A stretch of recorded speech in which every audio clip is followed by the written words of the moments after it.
Deep within the chambers of the heart, a small flame continued to burn. It was not large, but it refused to go out.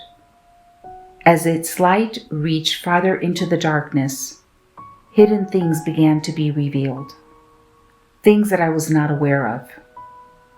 For I was asleep, dead in my sin, lifeless, limp, unmoving. The little flame could not penetrate the darkness. It was hard as stone, solid and impenetrable. Yet the tiny ember continued to press forward, reaching into shadows that seemed to have no end. Again and again it tried. Again and again it failed. For a brief moment the flame saw nothing. Then the darkness moved. Like a flash of lightning, it struck without warning. The air crackled and snapped as something black lashed through the shadows. It came with a terrifying speed, like the tail of a rhino whipping through the air. Crack! The chamber echoed with the sound. The lash swept past the flame and struck it down. In an instant, the little ember disappeared beneath the blow. Darkness reclaimed its ground, but the flame would not surrender. Again it flickered, and again it rose. Again it pressed forward. The darkness stood watch over its captive. You will not get through. You will not pass by. I will keep her in darkness.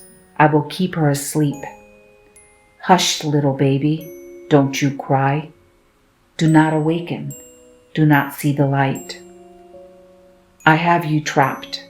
I have lulled you to sleep. If you begin to stir, I will lose my prey.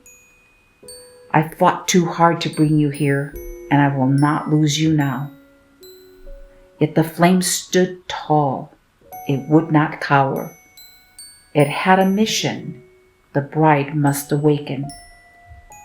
There she lay in the depths of the chamber, silent and unmoving, like Sleeping Beauty after taking the forbidden bite. She had fallen into sleep, so deep she no longer remembered who she was. Dust settled around her. The darkness wrapped itself about her like a heavy blanket. The years passed unnoticed. She dreamed while life slipped quietly by. Still, the flame pressed forward. How do you awaken a soul that sleeps? How do you stir a heart that has forgotten its first love? Patiently, persistently. The little flame stretched itself toward her once more. Then one day it slipped past the darkness and touched a tender place deep within the heart. Small as it was, it made an impact. She began to stir. Her eyelids fluttered. The long sleep was breaking.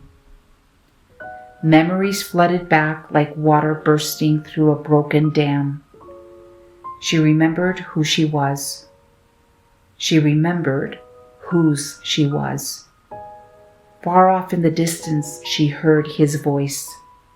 It was little more than a whisper, so faint that it could easily have been missed.